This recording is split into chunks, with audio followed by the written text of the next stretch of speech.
economista de la Fundación Sol. ¿Cómo estás, Marco? Muy bien, Julia, muchas gracias. Hoy día vamos a analizar y hablar un tema en el cual nos repercute a nosotros las mujeres. Un nuevo estudio de la Fundación Sol que demuestra que la brecha salarial entre hombres y mujeres, la verdad es que no se ha equiparado. La carga laboral de las mujeres es muchísimo mayor, incluso que hay una brecha entre las mujeres que tienen hijos y que no tienen hijos. ¿Cuáles ganan más? Para eso está Marcos esta tarde. Gracias. Bueno, este es un estudio de las investigadoras Francisca Barriga y Andrea Sato y Carla Brega de la Fundación Sol, y demuestra algo que es muy grave. En primer lugar, que las mujeres que son madres tienen un concepto que nosotros denominamos como penalización salarial y de tiempo en sus vidas.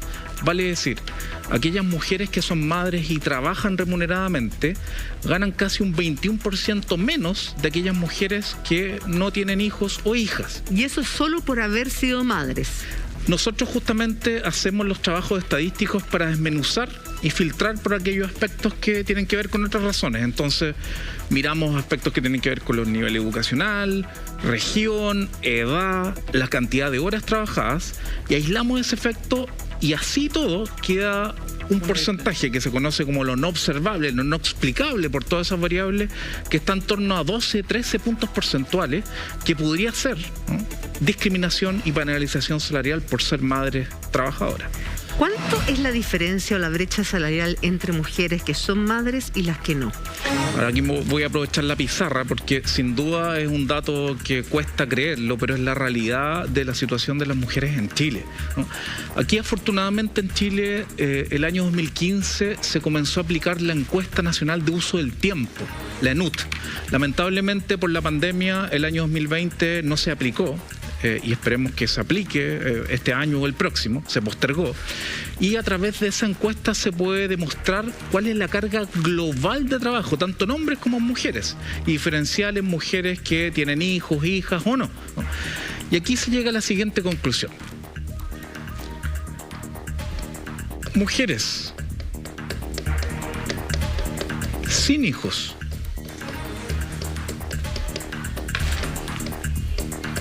y mujeres, vamos a ponerlo, abreviarlo, con hijos. La carga... ¿Importa el número de hijos? Sí, en la medida que más hijos hay, mayor es la penalización salarial. Vale decir, una mujer que, por ejemplo, es madre de un hijo o una hija, versus alguien que es madre de 2, 3 o 4 hijos, el salario va disminuyendo más, ¿no? Y la carga global de trabajo, sin duda, que algo esperable, va aumentando.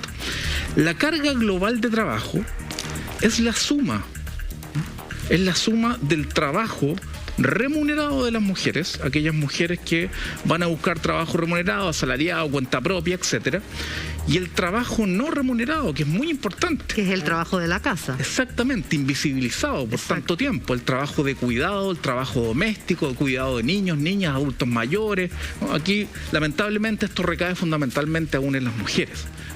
Y cuando sumamos la carga global del trabajo, en el caso de las mujeres sin hijos, que ya es excesivo, estamos hablando de 64 horas aproximadamente a la semana.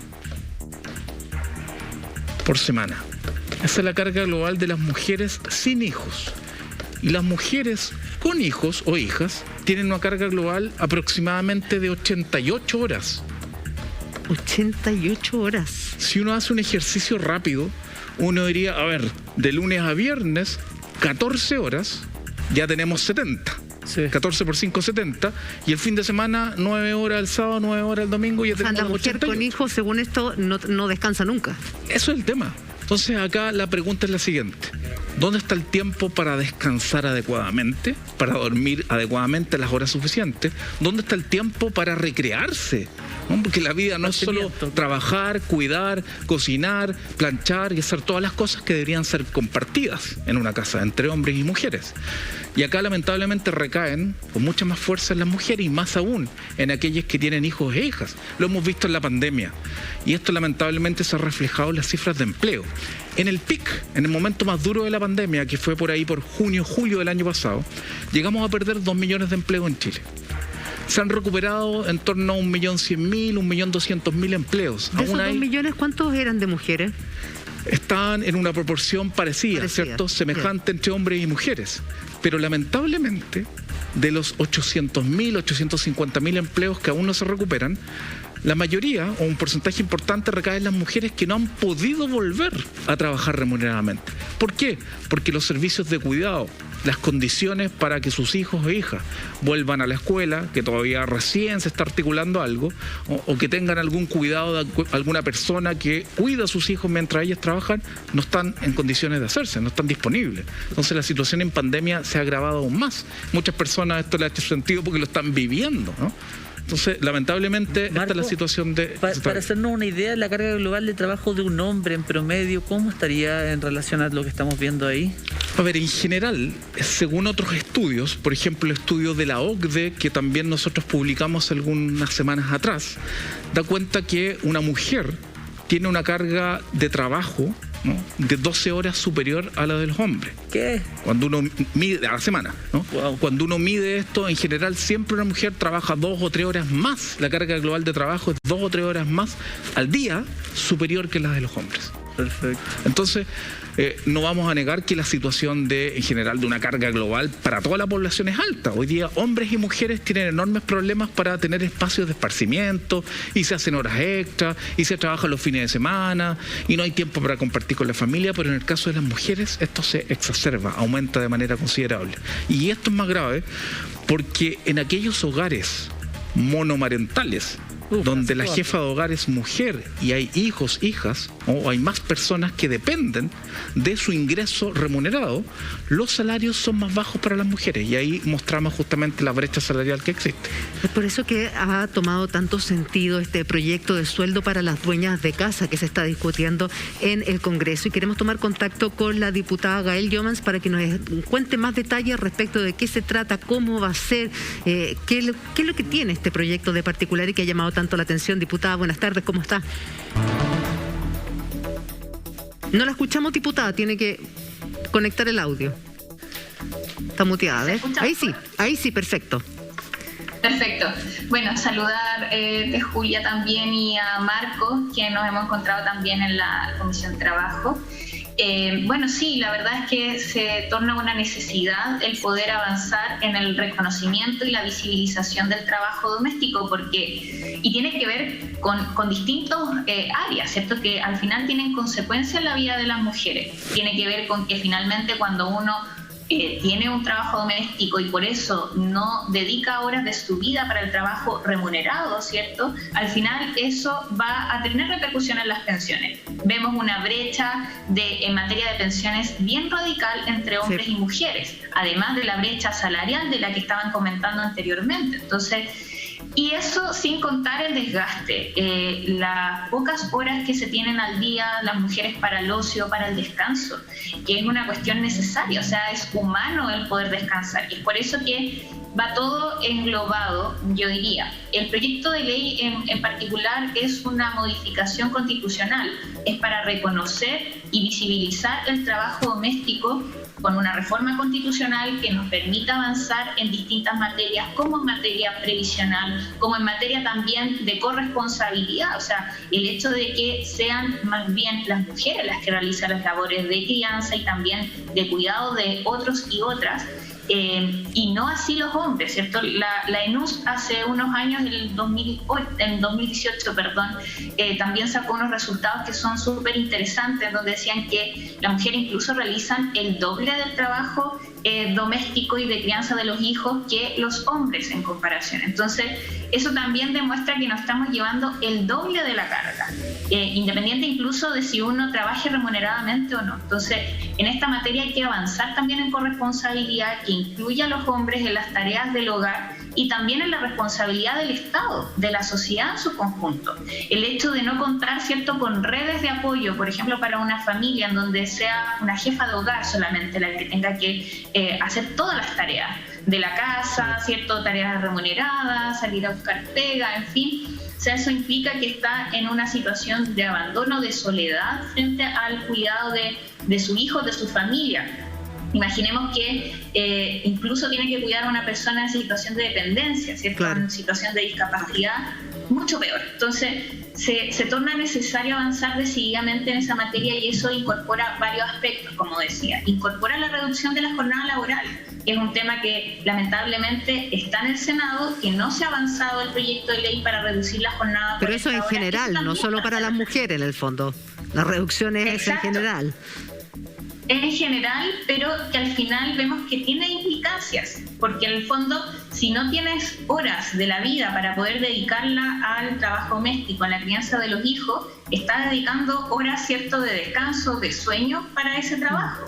Y eso es para hombres y para mujeres, ¿cierto? Yo en eso estoy muy clara, pero simplemente son medidas súper concretas que van encaminadas a reconocer que eso es un trabajo. El trabajo doméstico y de crianzas es trabajo, ¿cierto? Y tiene que ser visibilizado y valorizado. El proyecto en particular lo que establece es que la forma de visibilización es que se considere dentro del Producto Interno Bruto Nacional.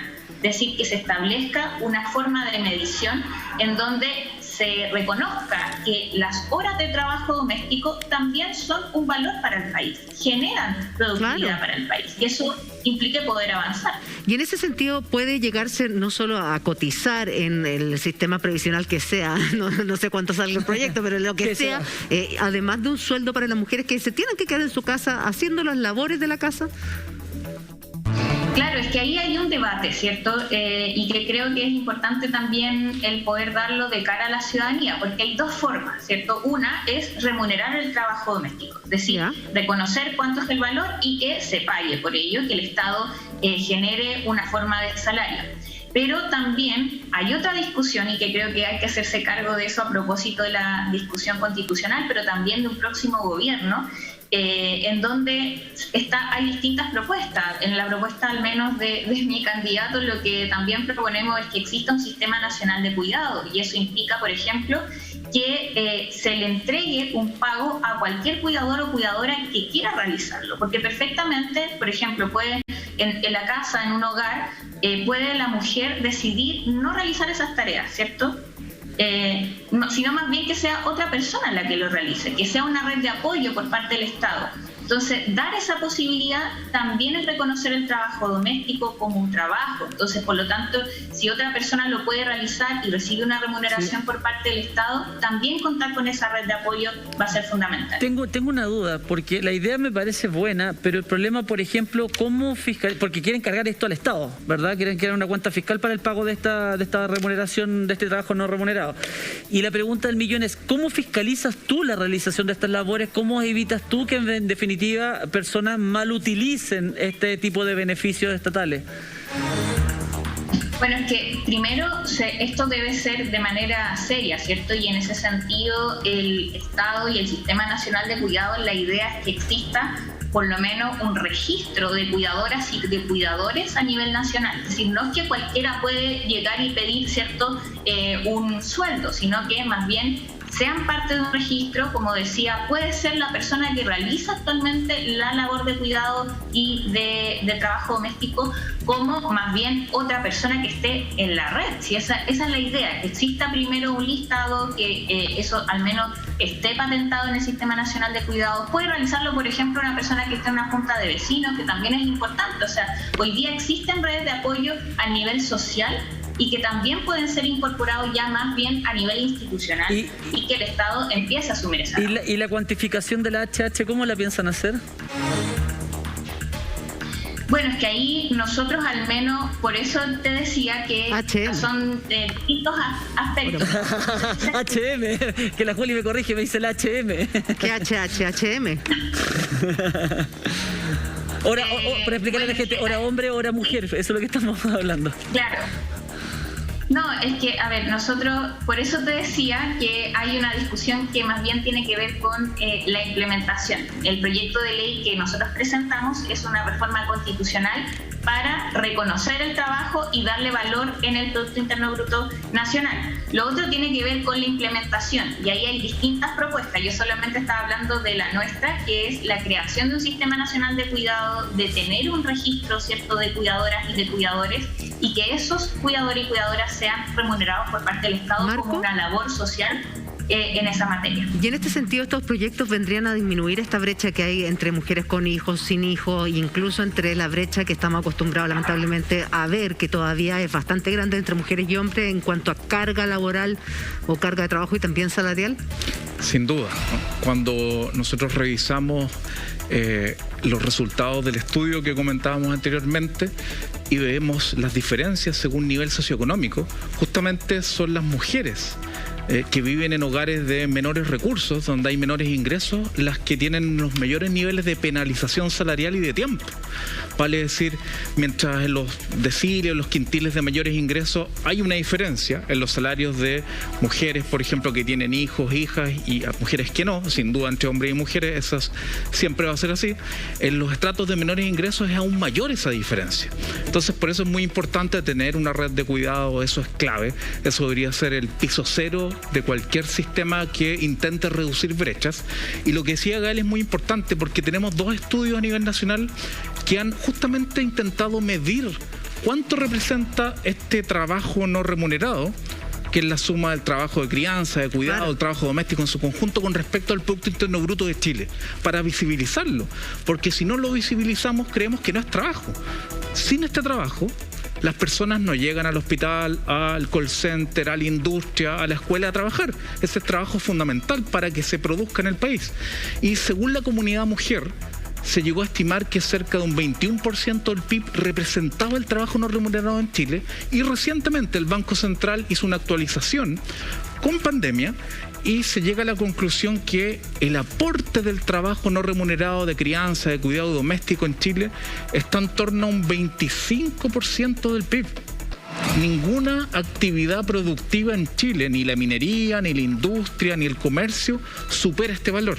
Ni siquiera se acerca a la mitad de este valor, para que nos demos cuenta de la magnitud y de la cantidad de horas, mujeres principalmente, involucradas detrás de este trabajo. Y las personas que piensan, ¿por qué el Estado debería hacerse cargo de estas horas, en definitiva, de carga laboral no remunerada o no reconocida? Yo creo que la pregunta en general, y que sería bueno que ojalá esté en la discusión constitucional, es primero qué entendemos como trabajo, que no es solo trabajo remunerado, y en segundo lugar que las sociedades deben basarse en el trabajo. Sí. Sin este trabajo no remunerado, la economía se detiene. Si este trabajo no remunerado se detiene o no se puede realizar, la economía se detiene. Y lo hemos visto en pandemia. Y si alguien te dijera que ese sería un costo productivo, por ejemplo, ese trabajo no remunerado, ese HH no remunerado, es parte de tu costo de producción general de tu hora de trabajo. Claro, esa es una visión que considera que de alguna manera las personas somos costos de producción. Exacto.